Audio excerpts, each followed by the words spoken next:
নমস্কাৰ বন্ধু বান্ধৱীসকল, আপোনালোকক ভিউজন জব চেনেললৈ স্বাগতম জনাইছোঁ। আপোনালোকৰ কাৰণে আজি এটা নতুনকৈ ভিডিঅ' আনিছোঁ। আপোনালোকে জানে মই এইটো চেনেলৰ যোগেদি বিভিন্ন চৰকাৰী চাকৰিৰ সম্পৰ্কে আপোনালোকক জনাই থাকোঁ। তো আজি ঠিক এটা চৰকাৰী চাকৰিৰ খবৰ আপোনালোকৰ কাৰণে লৈ আহিছোঁ। বিশেষকৈ যিসকল মহিলা অতি আগ্ৰহেৰে বাট চাই আছে অংগনবাড়ী চেণ্টাৰত কাম কৰাৰ কাৰণে, কৰ্মৰত হোৱাৰ কাৰণে, তেখেতৰ কাৰণে স্পেচিয়েলি আজিৰ ভিডিঅ'টো হ'বলৈ গৈ আছে। বিশেষকৈ আমাৰ মাজুলী জিলাত কিছুমান অংগনবাড়ী কৰ্মীৰ আৰু অংগনবাড়ী সহায়িকাৰ কাৰণে কিছুমান পদ ইয়াতে সৃষ্টি কৰিছে।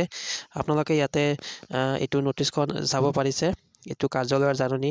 ইয়াতে যদি চাওঁ আমি কি লিখা আছে, আপোনালোকে ভিডিঅ'টো শেষলৈকে চাব। মই ডিটেইলছ কম আপোনালোকক। ইয়াতে লিখা আছে, অসম চৰকাৰৰ মহিলা আৰু শিশু বিকাশ বিভাগৰ নিৰ্দেশনা অনুসৰি ইয়াৰ দ্বাৰা মাজুলী সংহত শিশু উন্নয়ন প্ৰকল্পৰ অধীনত উল্লেখ কৰা অংগনবাড়ী কেন্দ্ৰসমূহত খালী হৈ থকা অংগনবাড়ী কৰ্মী আৰু সহায়িকা পদত স্বেচ্ছামূলক সেৱাৰ বাবে স্থানীয় ইচ্ছুক মহিলাৰ পৰা আবেদন বিচৰা হৈছে। আবেদন প্ৰমাণপত্ৰ কাৰ্যালয় খোলা অৱস্থাত কাৰ্যালয়ৰ পৰা সংগ্ৰহ কৰিব পাৰিব। আপোনালোকে আবেদন কৰাৰ কাৰণে প্ৰমাণপত্ৰ যিটো কাৰ্যালয় আছে, মাজুলী সংহত শিশু উন্নয়ন প্ৰকল্প কাৰ্যালয়, তাৰ পৰা আপোনালোকে প্ৰমাণপত্ৰ সংগ্ৰহ কৰিব পাৰিব। কাৰ্যালয়ৰ পৰা যোগান ধৰা নিৰ্ধাৰিত প্ৰমাণপত্ৰ পূৰণ কৰি যাৱতীয় তথ্য আৰু নথিপত্ৰসমূহ বিজ্ঞাপনৰ জাননী প্ৰকাশ হোৱা তাৰিখৰ পৰা অহা 7/2/2025 তাৰিখৰ ভিতৰত নিম্ন স্বাক্ষৰকাৰীৰ কাৰ্যালয়ত জমা দিব পাৰিব। সাক্ষাৎকাৰৰ তাৰিখ আৰু স্থান পৰৱৰ্তী সময়ত আলোচনা ঘোষণা কৰিব।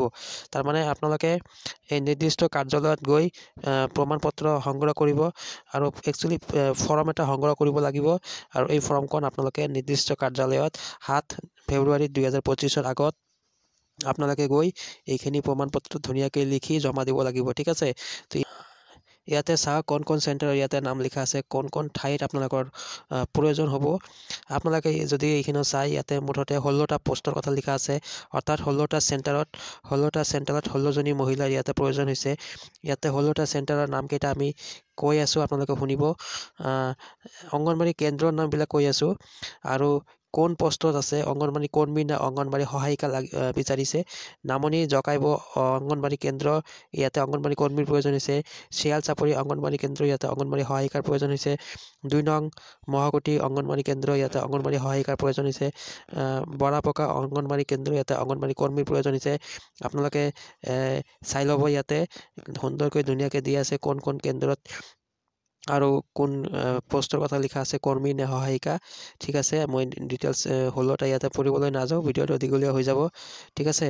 তাৰপিছত চাওঁ আমি ইয়াতে নিম্নতম কোৱালিফিকেশ্যন কি বিচাৰিছে, আপোনালোকৰ শিক্ষাগত অৰ্হতা আৰু কি ইয়াতে আপোনালোকৰ প্ৰয়োজন হ'ব আপোনালোকে ইয়াতে কৰ্মৰত হোৱাৰ কাৰণে।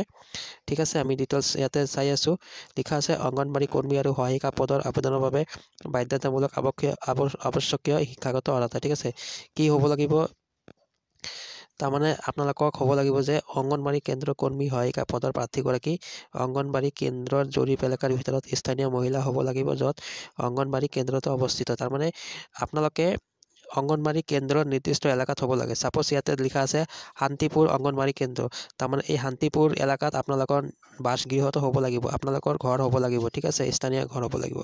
তাৰপিছত ইয়াতে বয়সৰ লিখা আছে, ইয়াতে 18 বছৰৰ পৰা 44 বছৰৰ ভিতৰত আপোনালোকৰ বয়স হ'ব লাগিব।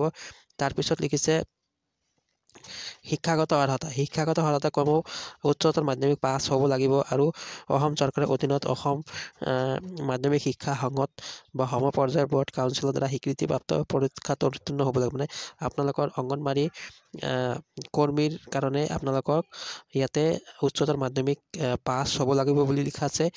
আৰু লিখিছে, যদি উক্ত অংগনবাড়ী কেন্দ্ৰ এলেকাত উচ্চতৰ মাধ্যমিক পৰীক্ষাত উত্তীৰ্ণ প্ৰাৰ্থী নাথাকে, তেতিয়া হাইস্কুল শিক্ষান্ত পৰীক্ষা অথবা অসম চৰকাৰৰ দ্বাৰা স্বীকৃতিপ্ৰাপ্ত HSLC AHM সম পৰ্যায়ৰ পৰীক্ষাত উত্তীৰ্ণ আবেদনকাৰী বিবেচনা কৰা হ'ব।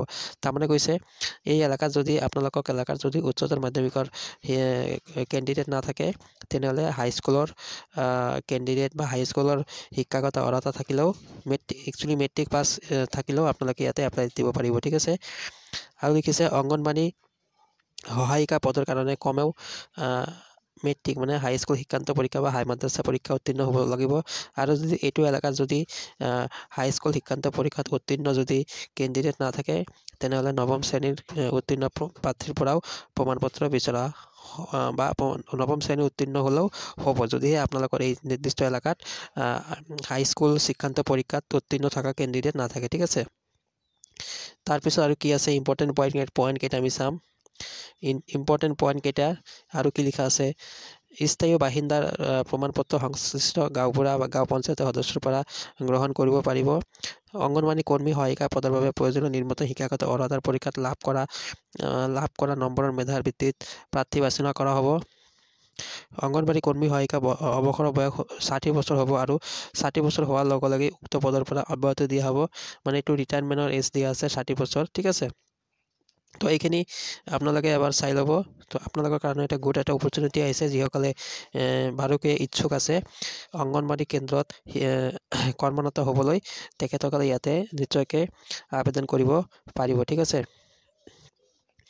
আৰু লিখিছে ইয়াতে আবেদনকাৰীয়ে আবেদনৰ লগত উল্লেখ কৰা প্ৰমাণপত্ৰসমূহৰ ওপৰত প্ৰয়োজন মতে স্বস্বাক্ষৰিত প্ৰতিলিপি দাখিল কৰিব লাগিব মানে এইখিনি বস্তু আপোনালোকৰ ফৰ্মৰ লগত এইখিনি সাবমিট কৰিব লাগিব ইয়াতে কি লিখা আছে আমি যদি চাওঁ ইয়াতে লিখা আছে শিক্ষাগত অৰ্হতাৰ প্ৰমাণপত্ৰ আৰু নম্বৰৰ তালিকা তাৰপিছত লিখিছে আবেদনকাৰীয়ে আবেদন কৰাৰ সময়ত বসবাস কৰি থকা অঞ্চলৰ প্ৰমাণপত্ৰ বয়সৰ প্ৰমাণপত্ৰ চৰকাৰী চিকিৎসাৰ স্বাস্থ্য সম্পৰ্কীয় প্ৰমাণপত্ৰ জাতিগত প্ৰমাণপত্ৰ আধাৰ কাৰ্ডৰ ফটোষ্টেট কপি আবেদনকাৰী 1 কপি পাছপোৰ্ট ফটো ইয়াৰ পৰা আপোনালোকৰ বিচাৰা হৈছে ঠিক আছে আৰু আপোনালোকৰ প্ৰাৰ্থিত্ব বাতিল হ'ব পাৰে যদি এইখিনি আপোনালোকক থাকে তেনেহ'লে আপোনালোকৰ প্ৰাৰ্থিত্ব বাতিল হ'ব পাৰে কেনসেল হ'ব পাৰে কি কৈছে যদি কেণ্ডিডেট প্ৰাৰ্থীৰ মানসিক অৱস্থা যদি সুস্থিৰ নহয় ভগ্ন স্বাস্থ্য আৰু জটিল ৰোগত যদি আক্ৰান্ত হয় আদালতত যদি কেছ চলি থাকে বিদ্যালয়ত যদি পঢ়ি থকা কোনো ছাত্ৰী হয় তেনেহ'লে আপোনালোকৰ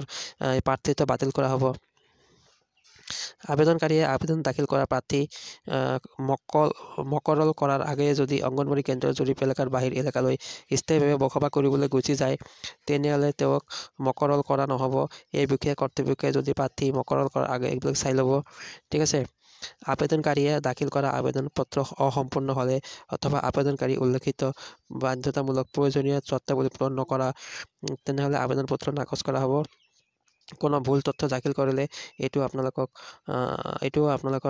কাৰণে বাতিল হ'ব পাৰে ঠিক আছে আৰু ইয়াতে আপোনালোকে যদি পোষ্টখিনি চাই ইয়াতে কিছুমান অনুসূচিত জনজাতিৰ কাৰণে অনুসূচিত জনজাতি লোকসকলৰ কাৰণে সংৰক্ষণ কৰা আছে আপোনালোকে এইবিলাক চাই ল'ব যেনেবা নামনি জাইকাবোৱা অংগনবাড়ী কেন্দ্ৰ এইটো অনুসূচিত জনজাতিৰ কাৰণে সংৰক্ষিত আছে ঠিক তেনেদৰে শিয়াল চাপৰি অংগনবাড়ী কেন্দ্ৰ এইটো অনুসূচিত জনজাতিৰ কাৰণে সংৰক্ষণ কৰা আছে ঠিক বৰবকা অংগনবাড়ী কেন্দ্ৰ এইটো সংৰক্ষিত আছে জেনেৰেল ইয়াতে সকলোৱে আবেদন কৰিব পাৰিব আৰু এইখিনি চাই ল'ব আপোনালোকে মুঠতে এবাৰ তেনেহ'লে ভিডিঅ'টো আৰু দীঘলীয়া নকৰোঁ আপোনালোকেতো নিশ্চয়কৈ বুজি পাইছে তেনেহ'লে আপোনালোকে যিটো অফিচৰ কথা মই নাম ক'লোঁ যিটো কাৰ্যালয়ৰ কথা ক'লোঁ শিশু উন্নয়ন প্ৰকল্প বিষয়ে মাজুলী সংহত শিশু উন্নয়ন প্ৰকল্প কাৰ্যালয় তাতে গৈ আপোনালোকে তাৰ পৰা প্ৰমাণপত্ৰ বা ফৰ্ম এটা সংগ্ৰহ কৰিব আৰু ইয়াতে বিচৰা ধৰণে আপোনালোকে ফৰ্মখিনি ধুনীয়াকৈ লিখি আৰু লগতে আপোনালোকৰ যিটো ডকুমেণ্ট আছে এইখিনি আপোনালোকে এটা সেল্ফ এটেষ্টেড অৰ্থাৎ নিজৰ নাম